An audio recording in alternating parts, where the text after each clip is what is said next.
Rudolph the red-nosed reindeer had a very shiny nose. And if you ever saw him, you would even say all of reindeer. Listening to Mrs. Tavish, you'll go down in his story.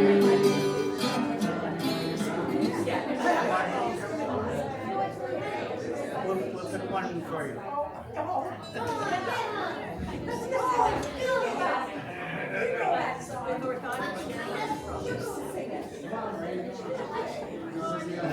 Away in the manger, no bread for us.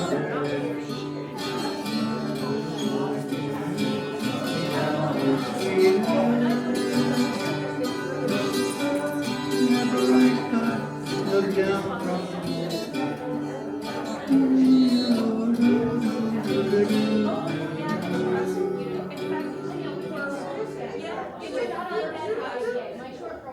well, I've been playing here for 3/4 an hour. I've finished. I'll just go collect my bill now.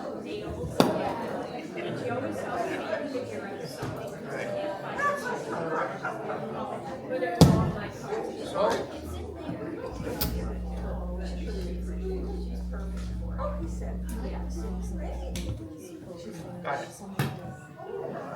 Thank you, Ron. Marty, I need some scissors. Apparently, we're not vocally inclined or we're too shy, but Ron, despite his young age, is able to get up here and sing and entertain us.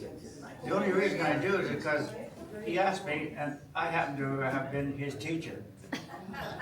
So Hard to imagine, but yeah. I look older than he does, but all right. he's the only one I don't remember. That's right. I'll take that. Yeah. Yeah, I remember Ron well as a teacher. He was unusual at that time, at the old school in Lakefield. The old elementary school. It was sort of dystopian by today's standards, but he would come in and he'd teach us gym, was what he taught us. And so I'd see about the art. He was in great shape, I must admit. You were in great shape, well, you know, the push-ups with the one hand.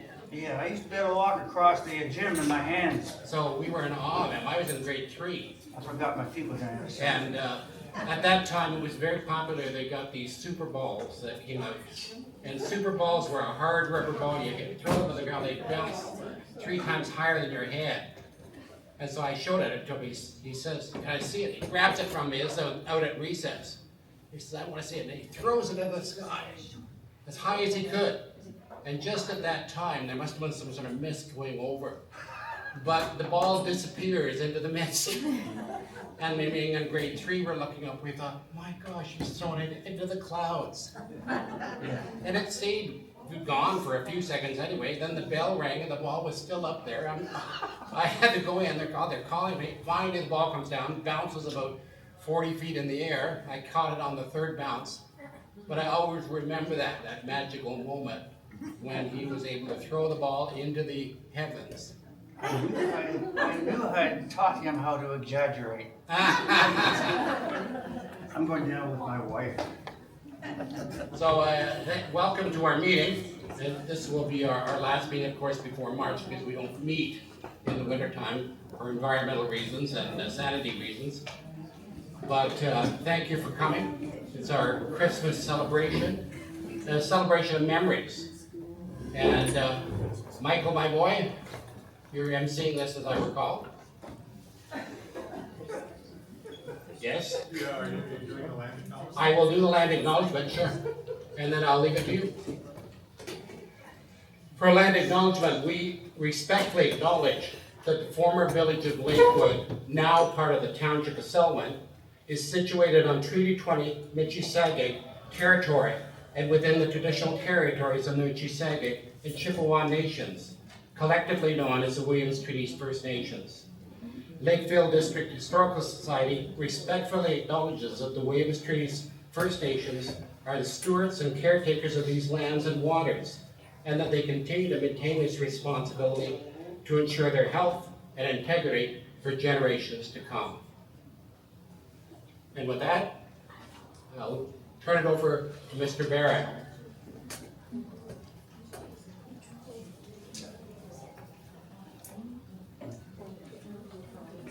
Mr. Barron, can I go get a coffee while you get ready? I will wait for you, because you were indicating it. So go ahead. I'm kidding, we'll just get started. No, no.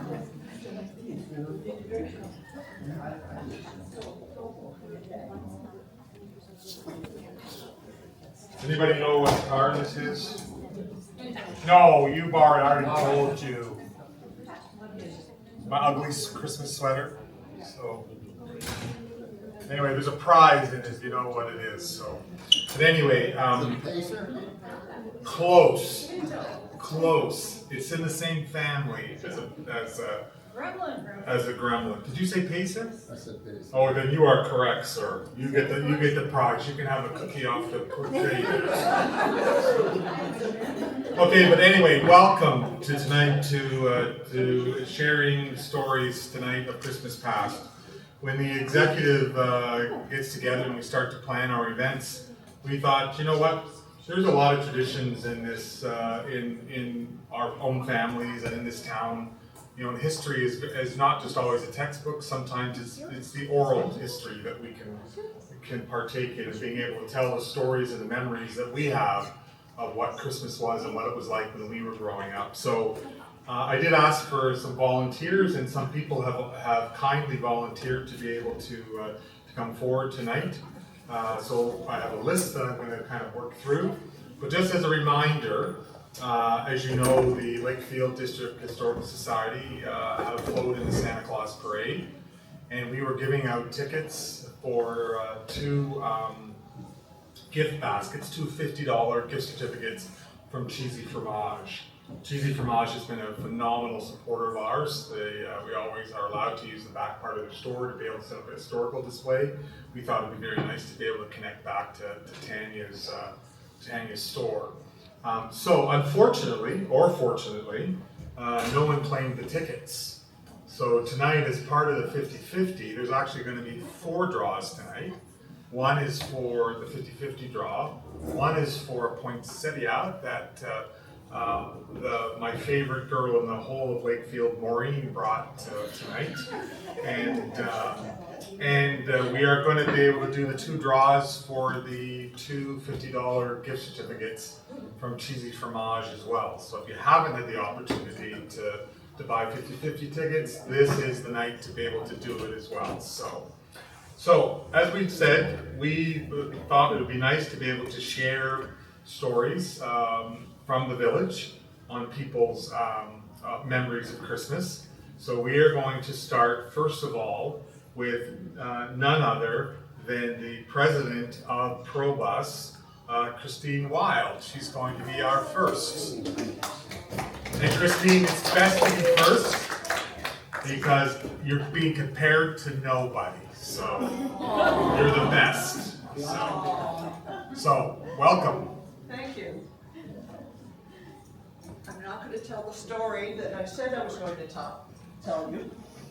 I brought it back up. Okay. Oh, come on.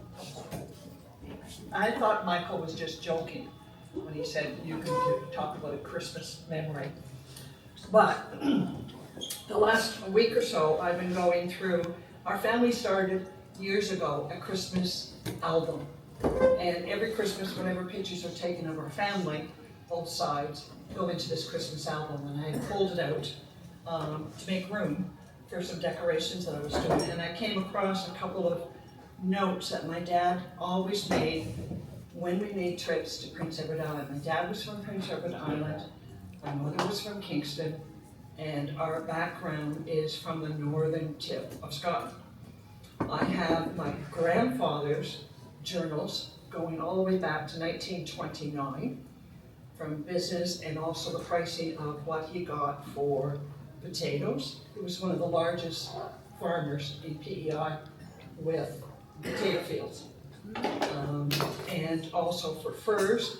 And I have some dynamite pictures. I never thought I'd pull them out. I even have my grandmother holding It's a muskrat, I think, outside the farmhouse.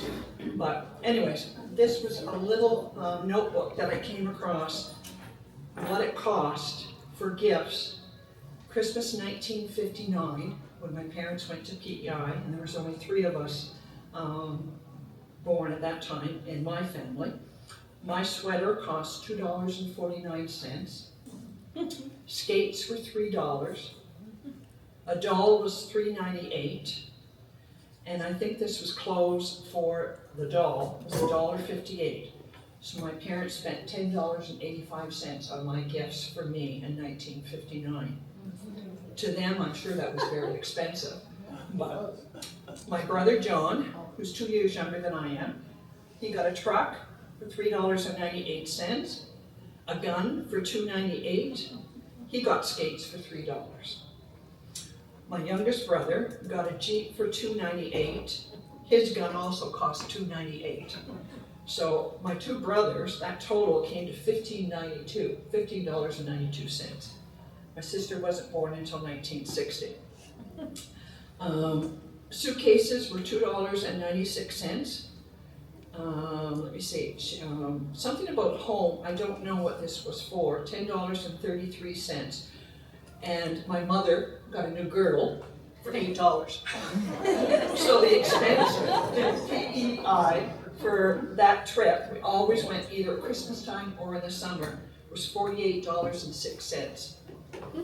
They had to buy gifts for our cousins.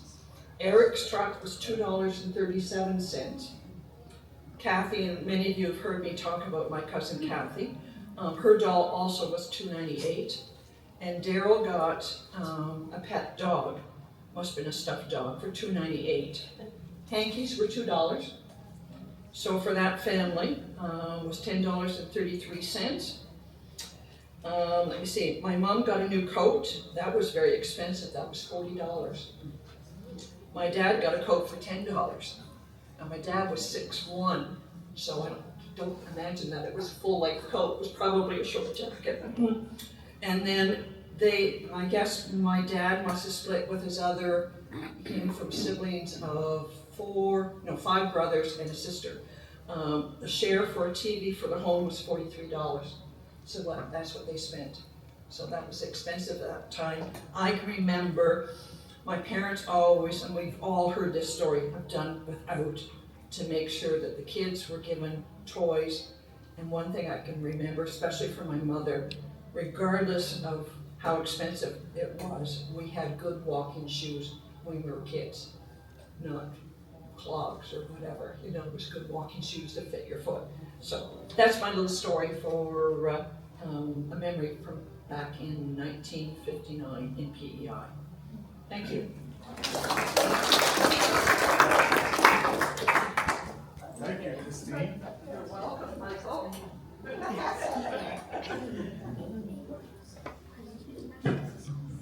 That was actually quite a bit of money to spend at that point, because I can remember in the 70s getting $10 as what we got. So you must have been well loved, Christine, to be able to have all that. Yes. A lot of potatoes. Yeah, those potatoes, that's right. Yeah, your father had eyes for you. Okay,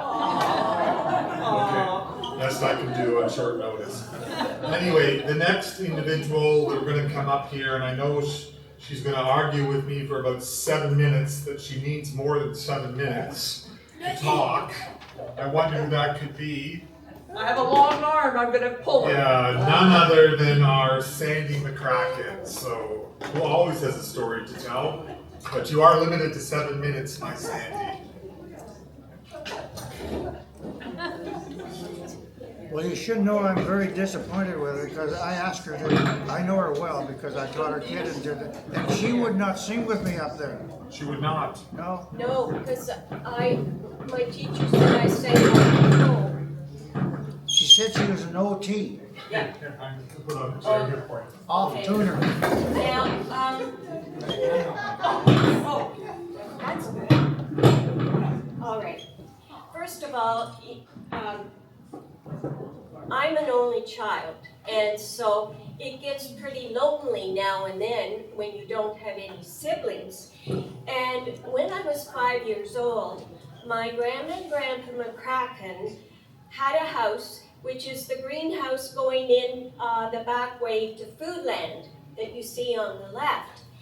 And my dad, being the oldest of the 3 brothers, he was the only one married, and I was 5 years old. So we went to Grandma and Grandpa's house, and Dad's 2 younger brothers who were not married, they were there for Christmas Day. So the living room wasn't that big, so you had to add the card table. And the Christmas tree was the kind where you put the icicles on it. And we always loved going to Grandma's for Christmas dinner. So we finished the dinner, and she said, Sandy, would you go down to the basement and get the pie for dessert? So the house, you had to open from the kitchen and go down the steps. But when I walked down, there was a little puppy, a live puppy, with a red bow around its neck. And the puppy came up, and that was my Christmas present from my family. And it was the color of Skippy peanut butter, which was our favorite. So I called the dog Skippy. I was 5 years old, and I had that dog until I was 17. Now, Skippy went everywhere with me.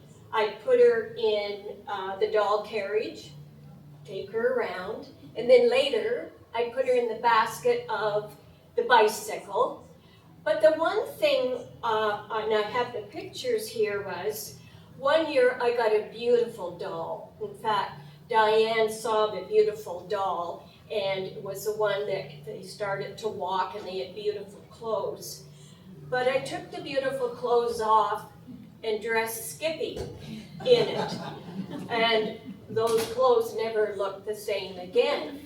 And then another time my mother said, where's that beautiful scarf that I've got? Well, I had put it on Skippy, and then little booties on Skippy.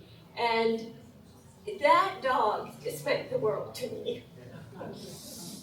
So anytime I think of Skippy peanut butter, I think of that very, very special Christmas.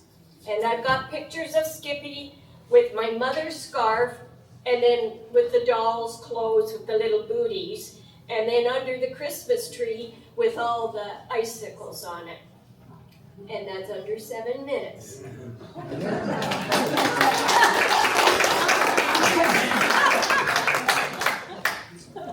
You're making us cry, though.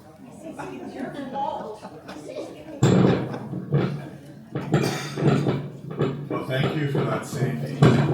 Isn't Skippy peanut butter the one that always had the nut on top? Sandy? What? Is Sorry? Skippy peanut butter, was not that the brand that always had the nut on the top when you opened it? Yes. Is that the one? Yeah. But Skippy, your Skippy was a girl, correct? Yes. Okay, just making sure.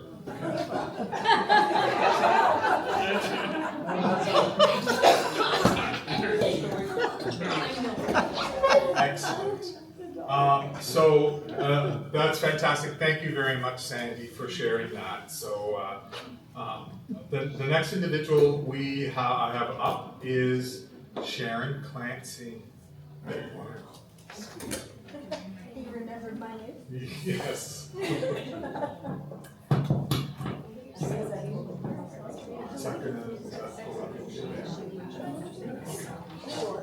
The red light's still on, right?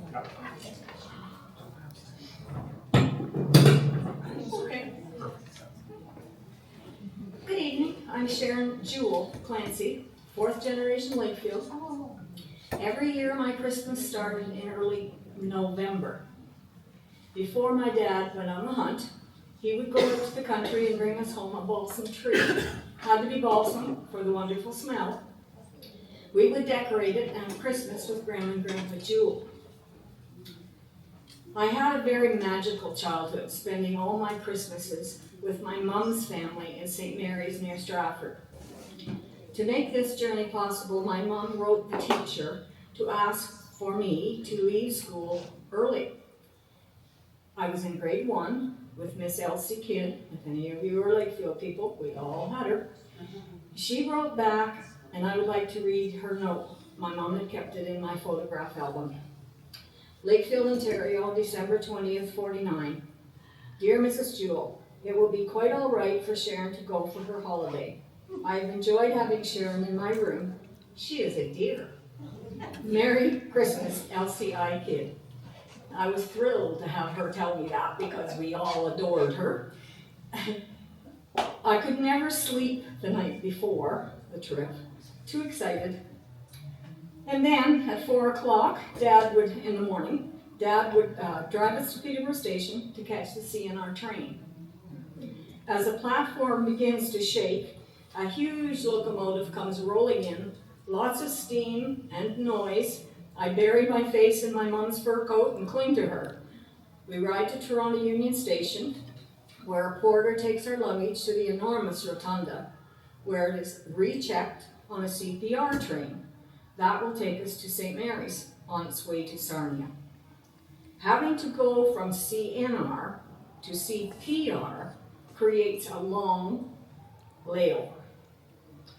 We would eat breakfast in the very large cafeteria and then walk up Yonge Street to Simpson's.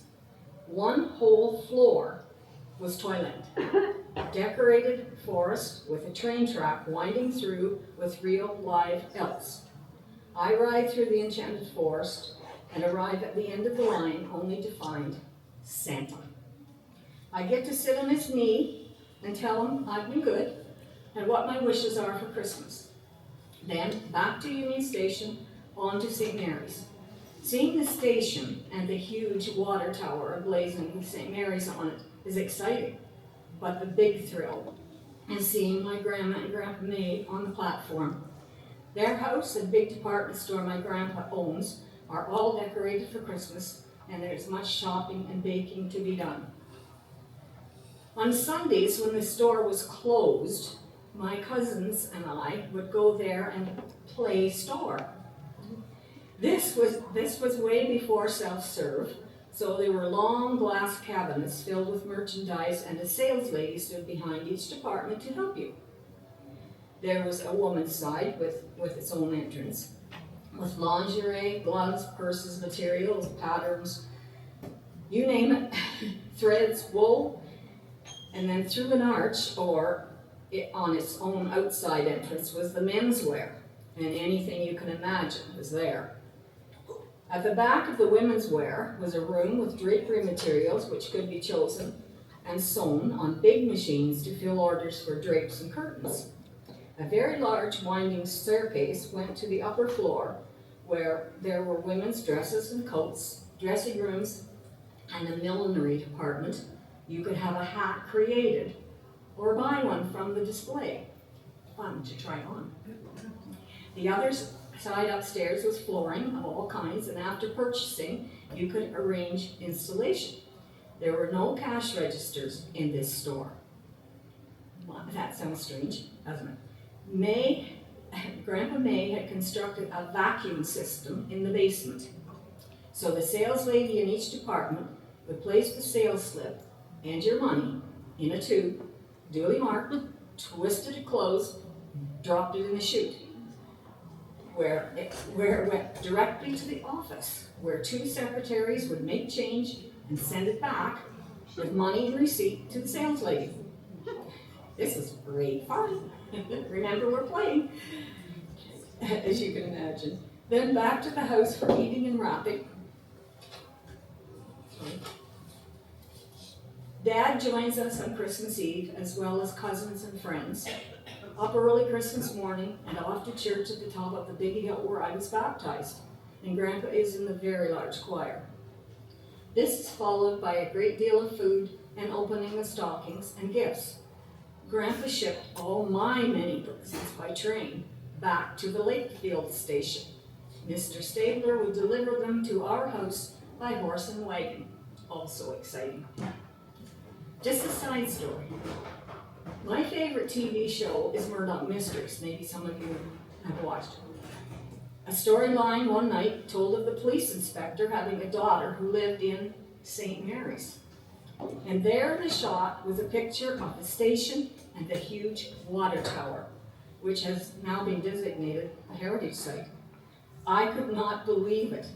Even my cousin, who lives in Winnipeg, Manitoba, emailed me to say, "Did you see that?" Because of course it's his memory too. Thanks for your attention. Hope you enjoyed my talk. I had a marvelous childhood, and there's things on the table back at the back there. I brought a few, and I still have. And this kid's note is there if you'd like to look at it, if you're one of her kids. Thanks.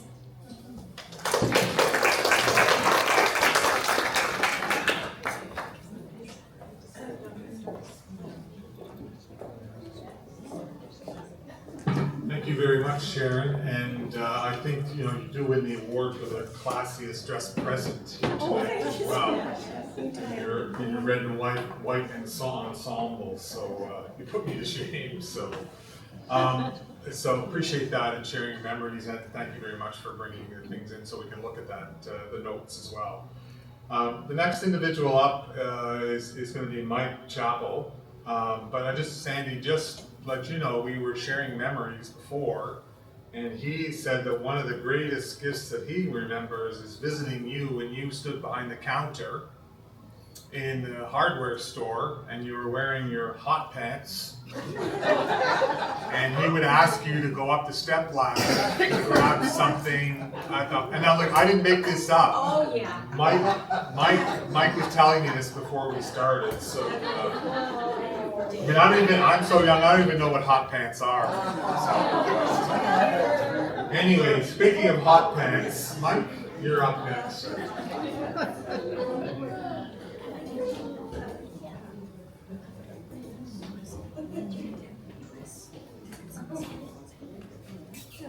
I'm sure that's a great story. I couldn't imagine Sandy under those terms. But believe me, we actually did go into McCracken's often just so we could catch a glimpse of Sandy when she was working on the China side of the hardware store. I'd like to talk about growing up in Lakefield. And I wrote a few thoughts down about it, and I titled it Bubble Lights and Christmas Blessings. It's 1961. In 1961, I was 8 years old. And that year, the snow came early. It was deep, higher than my waist. Of course, I was a lot shorter in those days, but nevertheless, it was tall. And it swallowed the world. Suddenly, everything was swallowed in white. From my bedroom window, the world was obscured by an ever-changing ice pattern on the windshield, on the window, because heat was not in the upstairs, so the windows were completely covered with ice all the time. You couldn't see out unless you put your hand up and held it there long enough to make a little pattern so you could see out. Ice drafts were common. We had water in our rooms so we could use it overnight, but in the morning it was frozen solid. That's the way it was. The street lights looked like they were wearing halos, and the air in our kitchen smelled like the inside of my mittens, sort of woolly and warm. My mom, at that time, was a single parent. It wasn't common in those days. She had 3 children, including myself, and a job in Lakefield that paid $12 a week. Wasn't that huge a salary in those days? It sounds like it's nothing. It was nothing then. We had my great-grandmother who lived with us, and while she helped with raising the kids and babysitting, she didn't add much to our family income. So I didn't understand it at all, but I knew when my mother told us that she couldn't buy us many presents. It was to be expected. Early reality for a child. Mom said it wasn't about things, but about light. And I didn't know exactly what she meant, but I nodded happily anyway. On the evening before Christmas, my mother brought down a dusty box from the closet, and it contained glass ornaments of the tree, real glass ornaments, and several strings of Christmas lights, the old kind where with one bulb goes out, they all go out. One set had a bulb in it that bubbled when it lit. once it heated up. And she explained to me that this was from her father. I love watching that bulb. I thought it was like magic. And she said she used to have a whole string of them. Her father gave them to her, and one by one, they burned out till there was just this one bulb that was left. And she would impress the neighbors when they had full string. He was a French-Canadian gentleman, so he didn't bring them in for warm bread and show them this magical bubbling light string that nobody else in town had. Over the years, there was only one left now. And my mother was reluctant to put it on because she didn't want to see this last light from her father burn out. And this was sad for us this year because on that same year, on December 17th, my grandfather died at only 60, same year. He was a heart attack. My mother must have been thinking all sorts of things except Christmas. But she smiled and told me, we'll light that bulb for an hour every night until Christmas. And it will remind us of what we do have. So we did. Every evening after supper, I'd plug in the lights because I was small enough to get out of the tree. My hands were shaking a little. Sometimes there'd be a spark from the wall. Occasionally I'd get a shock because it would remind me not to touch the prongs. And I'd watch that bulb come to life. The bubbles would start. We put it high in the tree, right, so people could see it from outside. And those golden bubbles, they shone like magic to me. It was like they sparkled like sugar on a candy. Sometimes, looking out in the darkness, I'd see shadows passing by. Neighbors walking their dogs, kids pulling sleds. They all seemed to look in. I thought everyone must feel the magic I did. One night, Mrs. Lee from next door knocked on our door with a plate of cookies. She said, "Your tree makes the street feel warmer." On Christmas Eve, we walked through the snow to the candlelight service at St. John the Baptist Anglican Church. We had no car in those days, and we walked from where we lived on Strickland Street near the old water tower down the hill towards the church. I remember it being bitterly cold, even in my snowsuit and hat with flaps on it. I balled my fists together inside my mitts to try to keep warm. The snow crunched under our boots. The street lights were like beacons of light we walked towards and then scrambled in the darkness until we reached the next one. Each house we passed had outside lights in many colors. Sometimes trees with lights in the front window. Inside the homes, the whole place glowed with candles. I could see Christmas cards hanging from the walls on strings and mistletoe hanging. And I realized that our bubble light wasn't the brightest after all, but it was part of something bigger. A sea of tiny flames that made the cold night feel like it couldn't touch us. Mama told me that this was a special service, the kind where the whole town came, even people you didn't see at church, except on Christmas. And I'd been imagining it all week. Candles, music, maybe even angels. But mostly I just wanted to know what the world looked like when I was supposed to be in bed. As we neared the church, my breath was puffing. You could see it, like steam. As we walked, the snow squeaked under our boots, which were now frozen. And the windows ahead glowed gold in the dark. You could see the stained glass windows from the inside, lighting up the darkness. I could hear the bell ringing, calling us into the church. Inside, the warmth wrapped around me like a blanket. The pews were full. Everyone's coats smelled like pine and cold air. I slid in beside my mother. My legs were dangling from the floor and stared at the tall tree near the altar. Its ornaments caught the light and winked at me like they knew a secret. My sister Diane pointed to the red light in the chandelier above the altar and said, "That's where God lives." Probably a 14-year-old's attempt to keep her little brother quiet. But I believed her, and actually did for several years afterwards. When the organ music began, it wasn't loud. It was soft, and the whole room was breathing together. I didn't know the words, but I hummed along. Finally, a tune came that I knew, "We Three Kings." And of course I sang it the way we did in those days. We three kings from Orient are tried to smoke a rubber cigar. It exploded, it was loaded, now we are on a yonder star. I got swatted down. The minister spoke about a baby born in a stable, about a hope so small it could fit in your hands. And I thought about how quiet the world must have been that night, except for the sound of someone's heart's beating. Then the lights in the church went out. The only glow came from the candles we held. Mom lit mine from hers, and I watched the tiny flame bloom and come alive. Around me, the darkness was filled with little suns, all around me, one by one, until it looked like the stars had come down from the sky to sit beside us, to sit with us. I didn't feel small anymore. I felt like I was part of something that had been happening long before I was born, something that would keep happening long after I'm gone. When we stepped back into the night, the snow was falling again in long, slow, hazy flakes. The church bell rang again, and I felt one with the world. I remember that feeling even now. That was the year I learned that sometimes the brightest light isn't a Christmas bulb or up in the sky at all. It's the one you carry in your hands, in your heart, long after the candles go out. Thank you.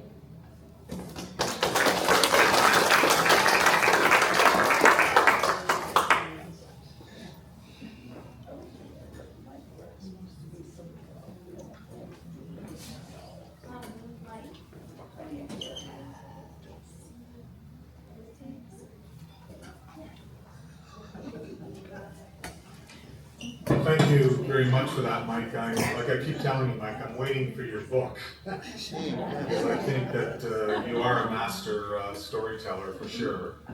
And that the way you phrase things and the way you evoke emotion, I am waiting for your book. So Maybe this year. maybe this year. I keep hoping it's coming. So that's not only on the history, but also on these other stories at Lakefield that only you can maybe put them together like that. So. Our next speaker is going to be none other than our favorite Nancy Haynes. So, as you know, we had the couple of old cars in the, come on up, Nancy. And John Prue, the love of Nancy's life, rode with me. And he sat in the front of the old station wagon that I have, and he had practiced his royal wave as he drove up the streets. So I think they were calling him the eye candy of the parade, which we're very jealous of. So next is our Nancy. So is that going to be okay? This is not a Lakefield Christmas, but it's a very special Christmas to me. About 22 years ago now, actually, my sister and her husband were in Germany. And I received a phone call asking me if I would like to join them for Christmas.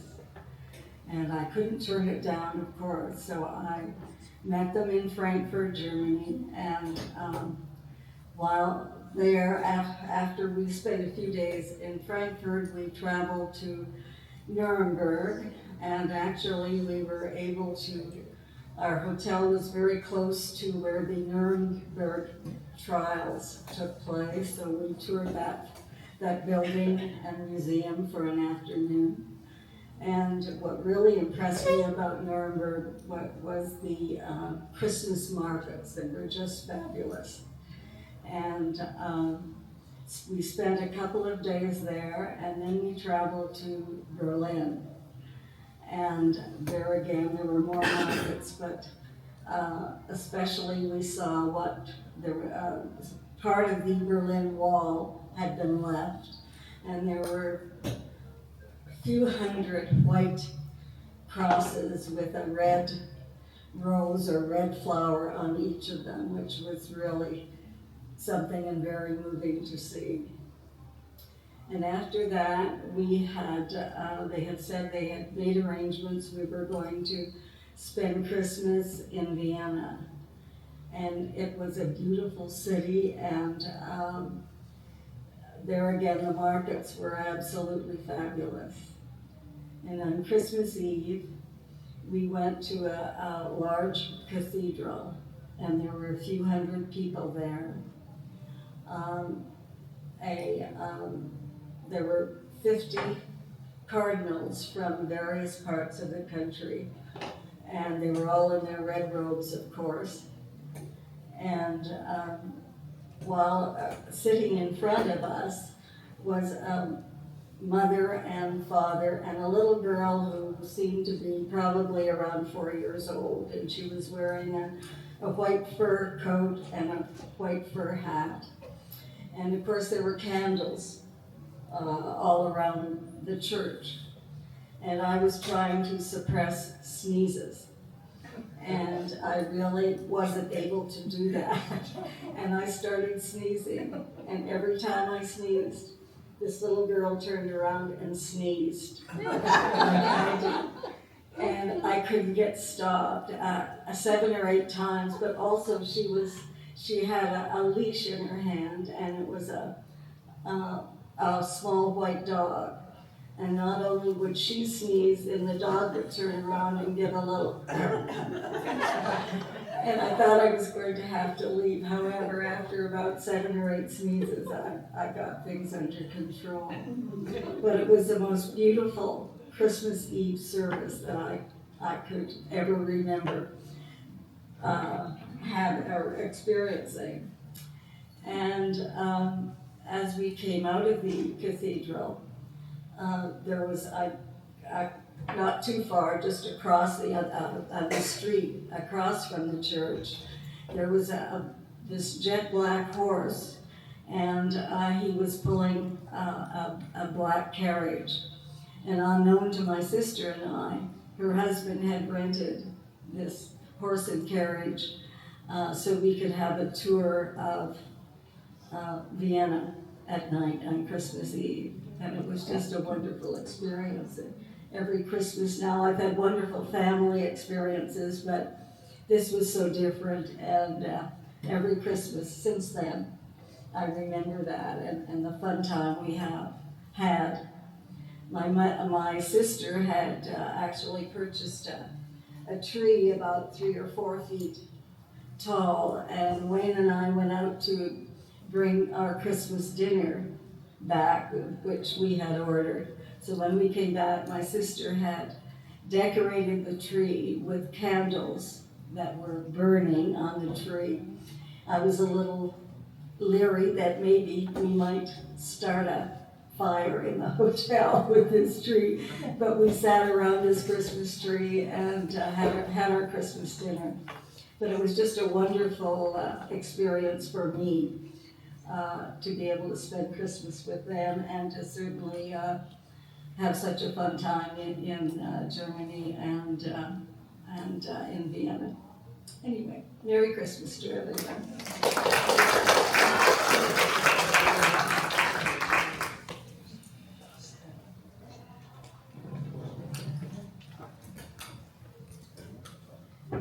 Thank you very much, Nancy.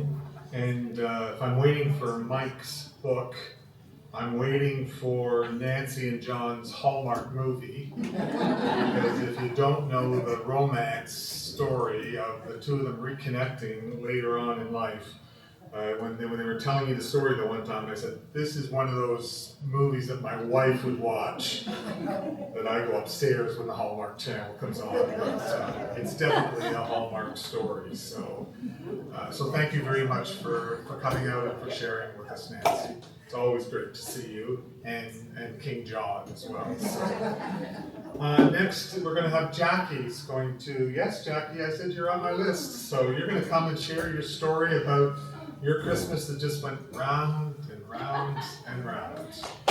Alright, can I have a... Yeah, there's one of them. Yeah, okay, Just when the light's on, it's on. alright, perfect. Yeah, I'm not telling a story about Lakefield. I could, but I told Michael actually I don't I don't really want to tell a story. I just want to tell you something fun that our family used to do at Christmas. Pretty much every year, my parents had a big LP collection, and I know you guys remember these, you know, right?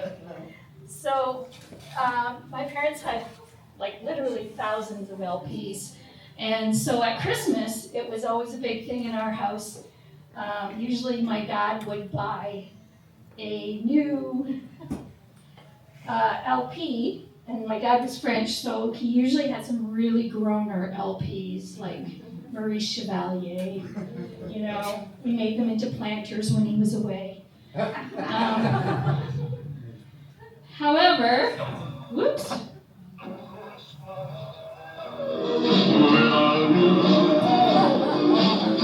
I just thought you might want to hear some Elvis.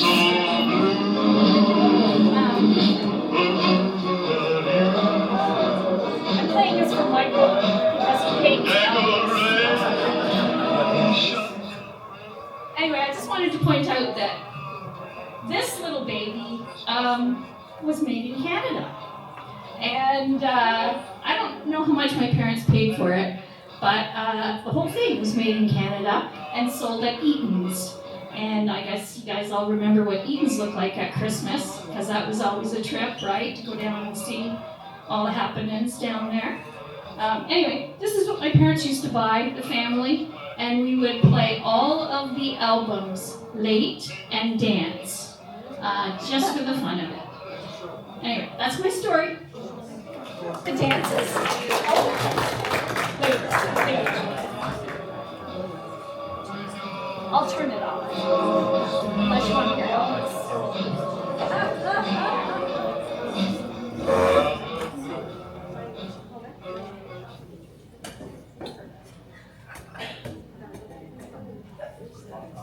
I know it's a little bit Elvis.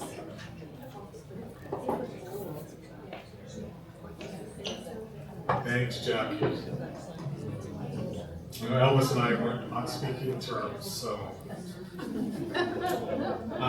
Next, we have a very special guest tonight, Tanya Bailey, and if you don't know, she runs the Cheesy Fromage, and as I said before you arrived, just about what a phenomenal partner you are with us for the Lakefield District Historical Society, allowing us to be able to use part of your store to be able to have the displays, and you've been a constant supporter. So I certainly, I don't know Tanya well, I'm getting to know her better. Certainly reading one of her books, and I'm finding out that she's got all this historical masters and PhDs, and I did say to her, is that your husband beside you too? Yeah, darn, okay, I can't say what I said. Because when you're telling me, because that you write about cars, and you're talking, the book that I'm reading is on the start of the Indianapolis 500, going back into the 1990s, 20s, and you studied history. I said, I think I'm in love. So but just, I know you are too, but just saying. So It's all good. It's all good. So, but anyway, I will welcome Tanya to be able to be our next speaker. So looking forward to it.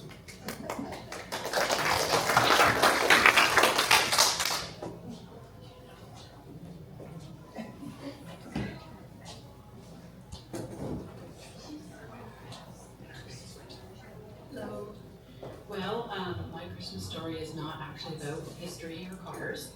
It's actually a story about what a lot of people think of when they're thinking of Christmas past. It's about people, it's about a place that you loved, it's about a time that you missed, and it's also about food. So, without further ado, let me tell you a little bit about when I was growing up as a child. And my Nana would have a gathering of the ladies of her family. My Nana was Ukrainian. And the ladies would get together to form what was going to be the basis of our entire Christmas feast. And as a smaller child, I wasn't really part of the preparations for that. I was too little. But as I got a little bit older, finally, the invitation came. I was probably about 8 years old. And I was invited to preparation of cabbage roll and pierogi night, which we would have alongside our turkey and our potatoes and all of our vegetables and everything. So this was really fun and honorable thing, in my opinion, that I had waited years and years to be invited to do. So when coming into the house, I remember seeing all of the beautiful decorations, and I remember seeing my Nana's tree, which was always very much a magical experience. For some reason, just coming into that house, the way she decorated it, the lights on the tree being all multicolored, and the little bubbler lights that were on the tree, different things like that, was just a really different experience than what I saw at home. And I thought this was just the most amazing place to be. And seeing cousins and aunts that maybe I was lucky to see once a year or once every 2 years even if they were coming from afar was a really amazing thing too. And I had a lot of questions for them. So around the table on this first Christmas that I was invited to make the cabbage rolls, I remember my Nana taking her little tiny table and finding out that, oh my goodness, this little table that 3 or 4 people sat around suddenly had little arms that lifted up. And then it was opened wider and a leaf was put in, and wider, and another leaf was put in, and even wider, and then another leaf was put in, until we had this huge table that I didn't even know how she fit in this kitchen, and it fit about 10 ladies around it. My Nana came out to the table and she had all of these heads of cabbages that she showed me how she carved the core out of the middle and then put them into the boiling water so that the water could get up inside, how she used the tongs to take the leaves off as they cooked and brought them to the table to the ladies that were waiting. We saw a very interesting, I remember the first time seeing this, it was the strangest looking thing to me. It was what looked like a piece of lard covered in salt. And I was like, what is that? And my Nana said, that is called salt pork. And it had on it a skin. And I said, what is that? I was very suspicious of that. And she said, well, that's the pig's skin. And I said, well, I don't think I want to be eating cabbage rolls if it has a pig's skin in it. She said, no, we cut that off, don't worry. So it was cut off. And the pork was cut up into little tiny cubes. It was fried with onions and butter, and that became part of the rice filling. So the rice had the tomato sauce and then this onion and salt pork filling. Later, we would add things like ground beef, but that came more from the other side of my family, which was a little more UK based and really liked to have that bit of the beef into the cabbage rolls as well. So as we sat around this night, I'll never forget the ladies staying up probably until 1 or 2 in the morning, which was maybe the first time I'd ever stayed up that late. I didn't even know you could stay awake that late. And the ladies were just full of laughter and just so much love. They were so happy to be together, and they were so happy to be making this food for their families, some to go home, some to go to the big family feast the next day. But the stories that came out was where I really learned a lot. All the ladies had their stories about either their kids or the things that their husbands had done that were very silly, and some of the silly things that they did in return to try and show the husbands the error of their ways. So some of this was very educational for me as a young girl, and I thought, my goodness, like one day that's going to be me. I'm going to be a wife, and I'm going to be a mother, and this is something that I would really, really want to be able to pass down to my own kids one day. So these traditions I found to be just a magical and wonderful thing, but what really struck me at the time was that it was part of cooking food for one another, but also doing it together that really cemented the family ties that we all had and shared. And it's something that I wish I still had that opportunity today. Our generations of our family now are kind of spread apart and not really together, where we're able to do things like that.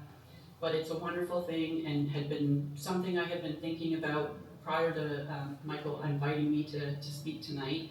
And I thought, you know what, I need to make cabbage rolls, and I started making them for my shop. So they're doing well, so I guess I learned properly, even though we had an awful lot of people along the line telling you, no, that's not the way you roll them, you do it like this. And the person beside them saying, no, that's not right, don't tell her that, you do it like this. So there would usually be about 4 or 5 different corrections along the way. But making that meal together and having that, sharing that meal later with everybody there to appreciate it is something that means an awful lot to me, and it's a lot to do with why I've made the choices I have in my life to do something where I am sharing something to do with food or helping people to make food for their families.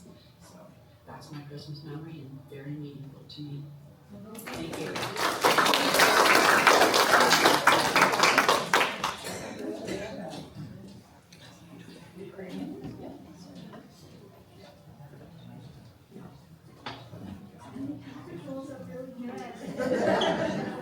Yes, Mike gave it 2 thumbs up as well, and I think we can easily get 5 men, 5 women to get over to that table to be able to do that as well. So thank you very much for sharing, and again, thank you for all your support that you've given us as well. It's greatly appreciated.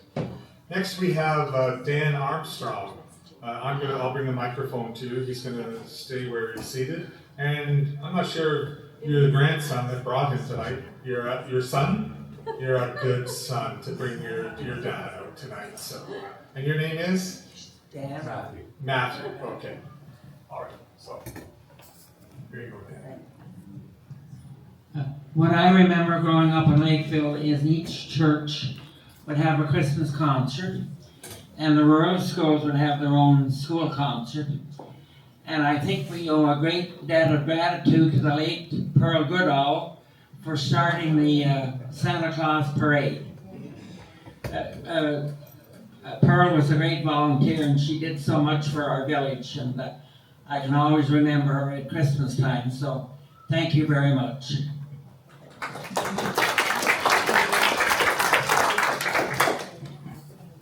And thank you for raising Pearl tonight, Dan, because it's interesting because I was talking to Corey, and Corey was sharing her memories of when she was a little girl.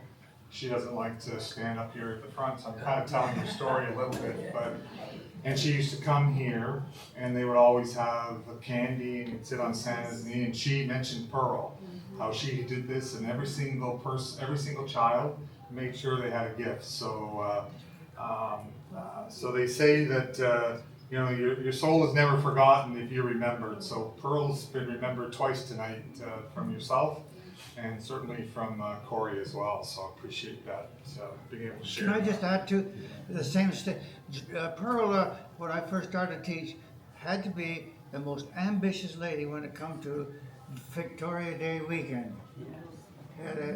The school was so involved. I can remember even the outside. You wouldn't be. She remembers that too. I don't know where she got so much time to do the things she did for the community. Right. Yes. Well, thank you for that. Nice. And if you excuse the pun, Pearl sounds like a gem. So.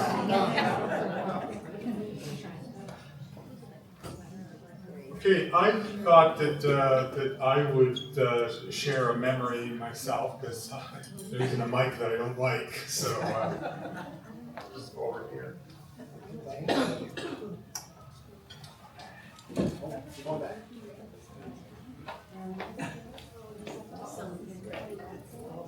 You're ready.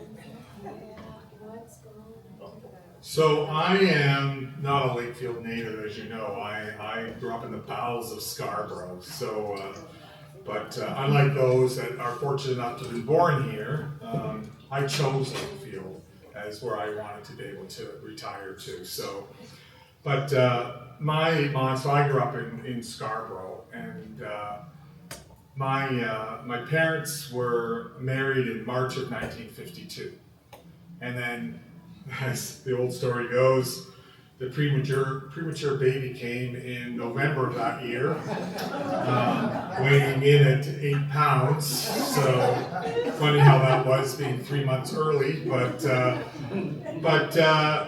my mother was just but 18. My dad was 21, and it was an East York Collegiate Christmas dance that sealed the fate of my DNA that I have today. So they were married in March of 1952, had my sister in November of 1952, and they were celebrating their first Christmas together. There was not a lot of money, a hurried marriage, 2 sets of parents that were, not happy with what had gone on, but they were trying to be able to make the best of it. They were living in the upstairs of my great-grandparents' house in Toronto, and my mother was trying to be able to create a Christmas. She came from a large family, 7 kids. They're Irish Orangemen from Belfast, and family was very, very important. And so therefore she wanted to create a Christmas, but there wasn't a lot of money, little baby.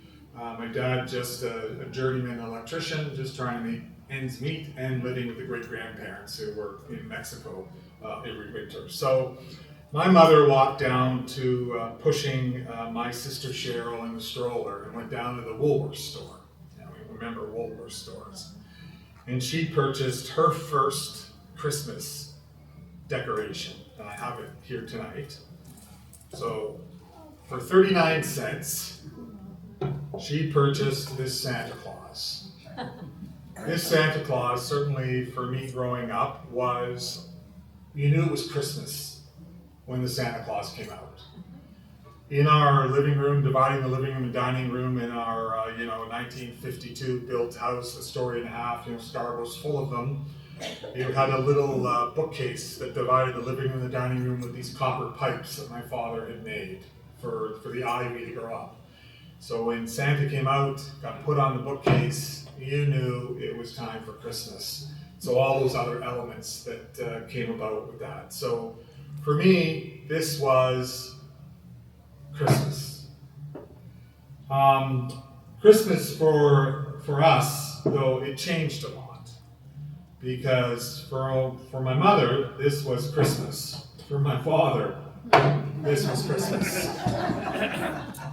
So my father, unfortunately, found much more solace in this than he found in the spirit of this.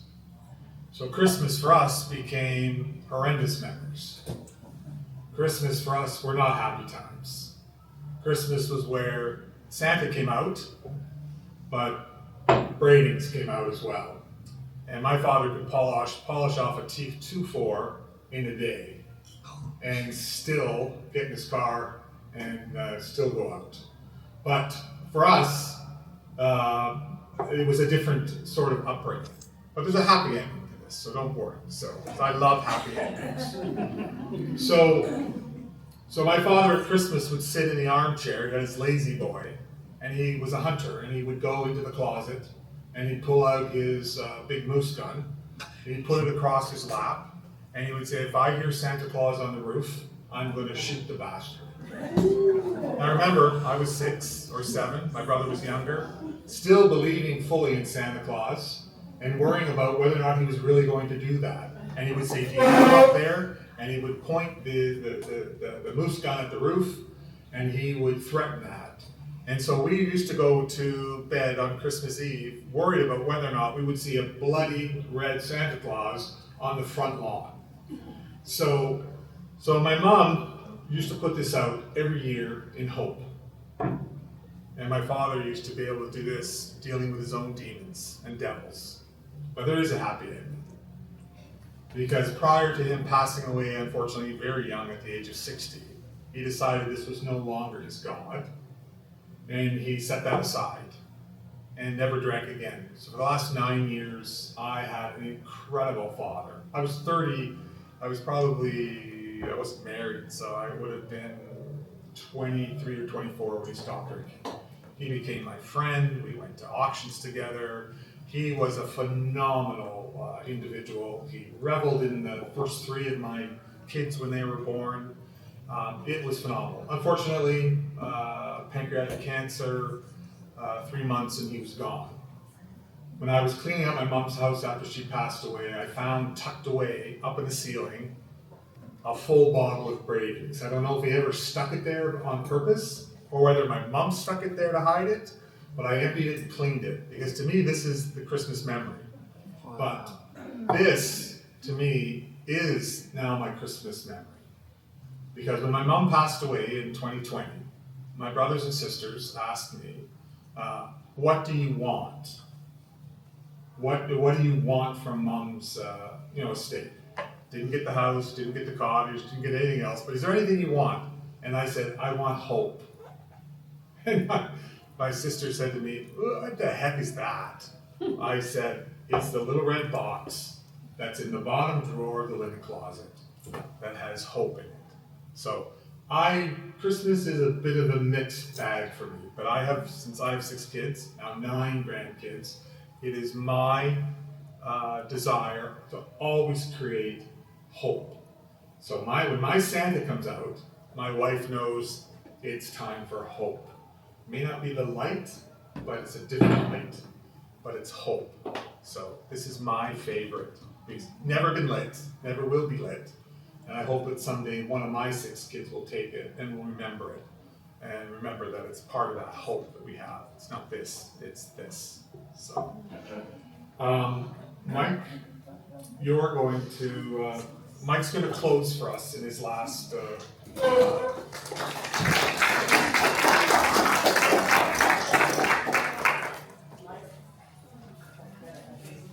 I'm going to let him close and then we'll do the draws.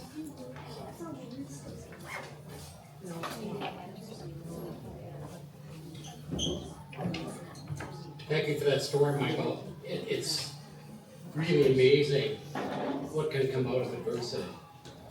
And I guess none of us had an entirely happy childhood, but you don't find too many more people that are more positive and about making the world a better place than Mike Barron.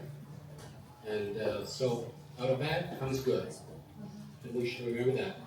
In closing, I'd like to look at a poem that was written by Clement Clark Moore called The Night Before Christmas. Of course, I've rewritten that slide later to reflect that we're at the Lakefield District Historical Society meeting. So I've taken some poetic literary with it. We'll see how it goes. 'Twas the night before Christmas, when all through the house, not a creature was stirring, not even a mouse. Michael's stockings were hung by the entrance with care, in hopes that St. Nicholas soon would be there. Our members were nestled all snug in their chairs, while visions of the past made them pause to beware. And Corey in her kerchief and Mike without cap closed their eyes in the darkness, proceeding to nap. When out in the parking lot there arose such a clatter, we sprang from our chairs to see what was the matter. Away to the windows we ran in a flash, to open the blinds and look out aghast. The moon on the breast of the new fallen snow gave luster to objects at the LCOBO below. When what to our wondering eyes should appear but an old vintage car with 3 working gears, with a randy old driver so lively and quick, I knew in a moment it must be St. Nick. More rapid than eagles his bumper it came, and he whistled and shouted and called us by name. Now Diane, now Laura, now Sarah or Sal, on Michael, on Jackie, on Maureen as well. To the top of the stairs, to the cookies I smell. A meeting in progress, we've history to tell. As dry leaves that fall as the car races by, when meeting an obstacle, we rise to the sky. So up to the rooftop, the small car it flew, with a trunk full of toys and St. Nicholas too. And then under twinkling, I heard not a hoof, but a scream of his tires, a memory of youth. As I drew in my head and was turning around, through the ceiling it crashed and came with a bound. He was dressed all in fur, though his head was free, and his clothes were all tarnished with dirt and debris. He went right to Jackie, and she sat on his knee, and turned away quickly. There was nothing to see. His eyes, how they twinkled, like an LED fairy. His cheeks were like roses, his lips were like cherries. His droll little mouth was drawn up like a bow. It was clear from the symptoms he was breathing CO. The stump of the pipe he held tight in his teeth. We took it away as all smoking must cease. He had a broad face, an enormous round belly that shook when he laughed like a bowl full of jelly. He was chubby and plump, a right jolly old elf, but we said nothing to shame him in spite of ourselves. A wink of his eye and a twist of his head soon gave me to know that he was here to be fed. He spoke not a word, but went straight to the table and filled his plate full and told us his fable. Eating all from his plate, Then he turned with a jerk, laying his finger beside his nose and giving a nod. Through the ceiling he rose. As he sprang to his ride, his fan velvet whistled, and away they all flew like a Patriot missile. I heard him exclaim as he drove out of sight, "Merry Christmas to all, and to all a good night."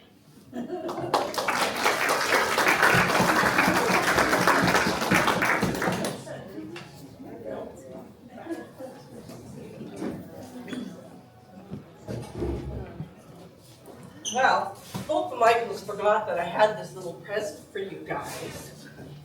I hadn't forgotten that. Oh yeah, you were going for the tickets. Anyways, there is this for everybody, and there's articles from past historical Christmases for you to take home and read.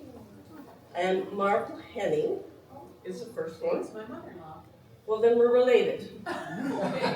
Because Marvel Henning's great-grandmother was Flora Whitmore. Yeah. My grandfather was Cornelius Whitmore. So, I leave you with this present. Come help yourself to take. Then we can do the draw. Michaels?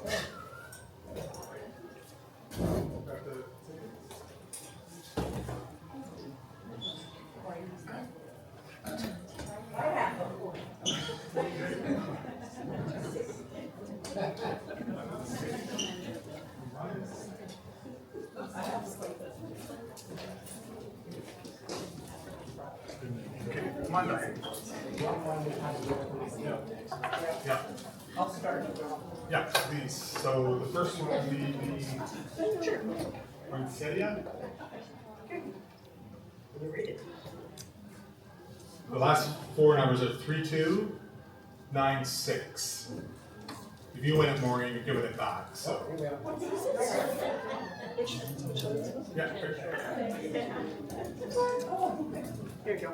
Thank you very much. I got a common draw.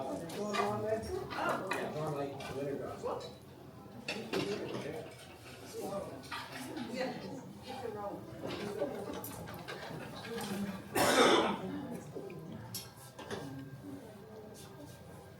Three, 2, 8, 9. 3289. This is for the 50. This is for the 50-50. I don't know. I didn't count it. Nope. Lori? How much was 50-50? $35. She's looking Is that yours? No, she's looking for her ticket. Well, that sounds like the Sandy McCracken thing. She loses her ticket. Oh, there you go.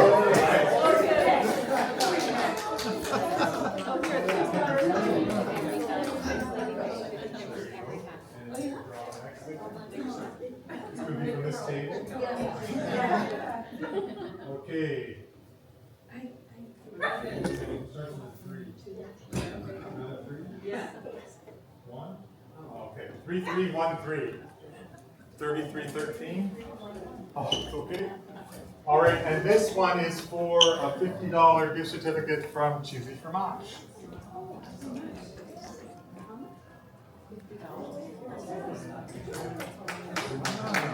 One more for another $50 gift certificate. And the number is 3286. That's me.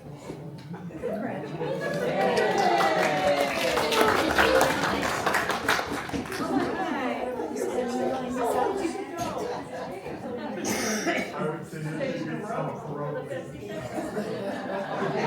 Thank you.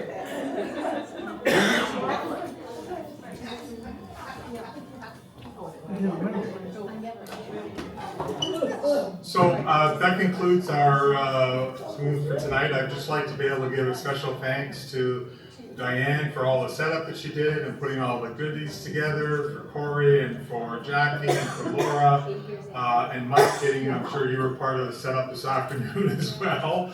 And so I really appreciate you. And from the Lakefield District Historical Society, from our homes to your homes, we wish you the very best of the holiday season.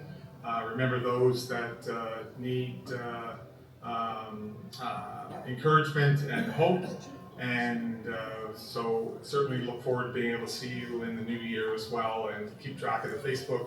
We have observed what our speakers are for the rest of the year. We really thank you for coming out, and a special thank you to all of our individuals who shared memories tonight. That was really good to be able to see and to hear, and there's a lot of memories that can still be shared. So thank you very much for coming tonight, and safe drive home. Thank you.